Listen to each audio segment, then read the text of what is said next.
Bonjour tout le monde, alors aujourd'hui on se retrouve sur la chaîne de collaboration 7 Days 7 Readers pour la dernière vidéo de cette semaine sur les 5 coups de cœur livresques ou les 5 livres préférés. Donc voilà, je suis votre dimanche et je vais vous présenter donc mes 5 livres préférés. Alors ça tombe bien qu'il y en ait 5 justement. Parce que pour la petite anecdote, si vous ne le savez pas encore, ça ne fait pas longtemps que je me suis vraiment bien mise à la lecture. J'ai toujours bien aimé lire, découvrir des romans où j'étais sûre de ce que je lisais, donc où j'étais sûre de ne pas être déçue.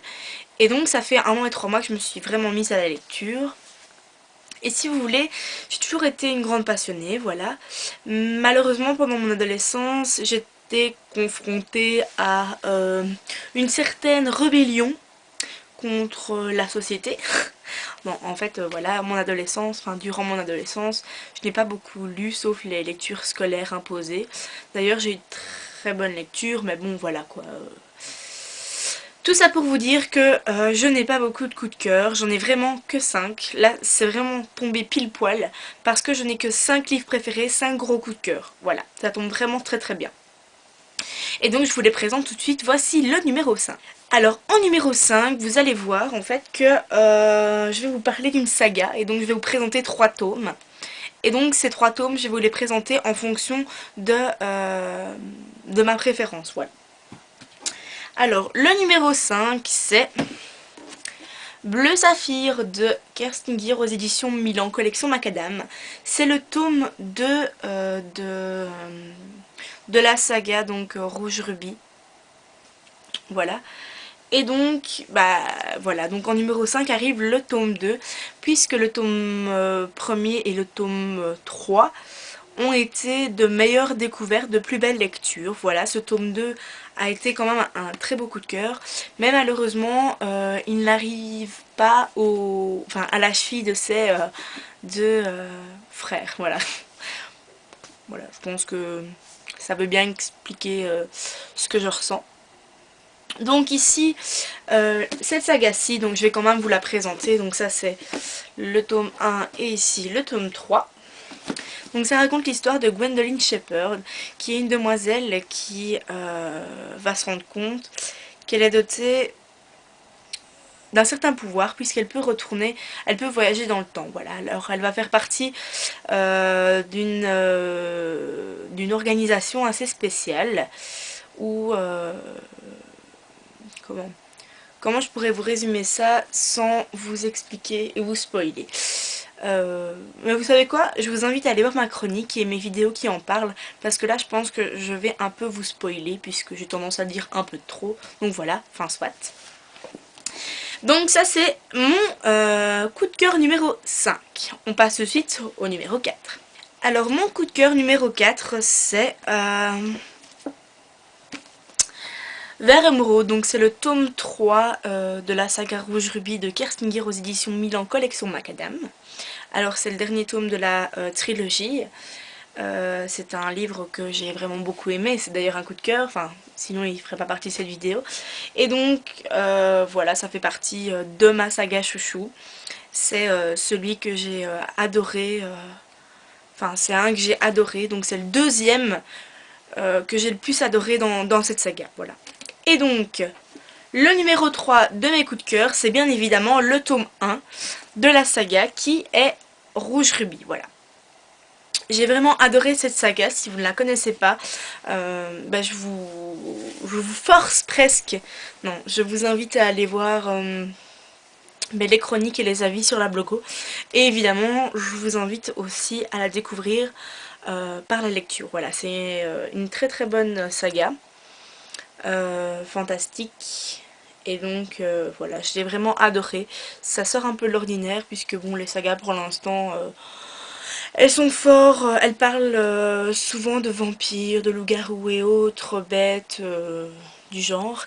Et donc ici elle sort un peu du commun puisqu'elle parle des voyages dans le temps. Donc voilà, je vous invite vraiment à la découvrir. Le numéro 2 de mes coups de cœur est bien évidemment Promise de Ali Kondi aux éditions Gallimard Jeunesse. Voilà, j'ai adoré ce premier tome. Le tome 2 est dans la palle du mois. Et donc ce fut vraiment un coup de cœur, je l'ai lu il y a il y a 2 ans, je pense. Ouais, je l'ai lu il y a 2 ans. Et j'ai vraiment adoré, mais adoré ce livre, ce bouquin. C'était la première fois que je lisais une dystopie. Enfin non, la deuxième fois, parce que la première fois c'était Le Passeur. Mais vraiment, de mon propre gré, de mon plein gré, j'ai lu ce premier livre qui était ma première dystopie. Et j'ai vraiment adoré, j'ai vraiment adhéré à l'histoire. Ça raconte l'histoire de Cassia, qui est une jeune fille qui habite dans une société qui a le pouvoir sur tous ses citoyens. Alors cette société décide des 10 livres qu'ils peuvent lire, des 10 CD qu'ils peuvent écouter, des 10 poèmes qu'ils peuvent consulter. Et ils décident aussi des futurs couples, voilà. La société, donc, à 16 ans, on passe une cérémonie où la société, en fonction des critères de caractère ou autre, va décider quelle adolescente sera avec quel adolescent. Voilà, pour éviter les guerres, pour éviter toutes des bagarres. Et donc, dans la société de Cassia, nous allons vivre justement cette première cérémonie, la cérémonie des choix. Et donc, nous allons voir à quel souci elle va être confrontée. Alors, donc c'est un moment, enfin c'est un livre dystopique, donc vous vous rendez bien compte que l'héroïne ne va pas se laisser faire. Et donc c'est justement ça que j'ai apprécié dans ce livre, et je compte bien évidemment lire la suite par après. Donc voilà, c'était mon coup de cœur numéro 2. Mon coup de cœur numéro 1, mon livre chouchou de chez Chouchou, voilà, c'est comme ça. C'est Charlie Davidson, le tome 1, première tombe sur la droite de Darren Jones aux éditions Milady. Et voilà, c'est la collection, enfin c'est Bitlit quoi. Alors, que vous dire sur ce roman? Ce fut un énorme coup de cœur, je l'ai lu... je l'ai lu quand, lui? Je l'ai lu il y a quelques mois, voilà. Et donc, ce fut directement le gros coup de cœur. Alors, ça raconte l'histoire de Charlie Davidson, qui est une faucheuse. C'est l'équivalent de Melinda de Ghost Whisperer. Donc ça veut dire qu'elle voit les âmes, les morts, qui ne sont pas passés de l'autre côté de la lumière. Donc voilà. Et donc elle va aider justement ces âmes à pouvoir trouver la paix et à pouvoir accéder au paradis. Alors si vous voulez, Charlie est aussi une détective privée, et donc le fait qu'elle puisse voir justement ces âmes, ça va lui permettre de pouvoir régler beaucoup d'affaires, et évidemment c'est très positif pour elle. Donc voilà. Alors, à côté de ça, dans sa vie privée, elle vit donc dans ses rêves. Elle s'imagine en train de faire des choses assez torrides avec ce jeune homme. Mais le problème, c'est qu'elle ne sait pas dire... Elle n'arrive plus à dire qui est cette personne. Et elle veut justement découvrir la vérité sur ce magnifique visage. Voilà.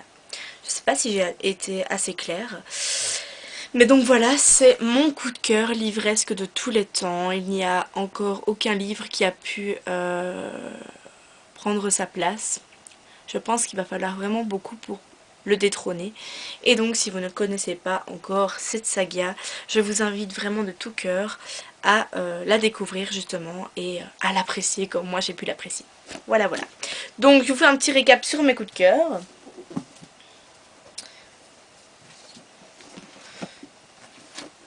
Bleu Saphir de Kerstingir, le numéro 5.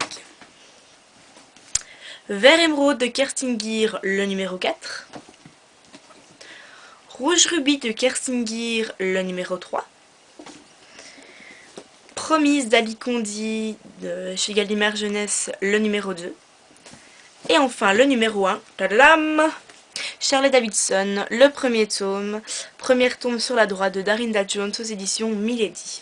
Alors évidemment, je ne peux pas terminer cette vidéo sans vous dire et sans vous inviter à découvrir vraiment mes coups de cœur. Si vous ne les connaissez pas encore, je vous invite vraiment à vous faire votre avis sur mes lectures chouchoutes.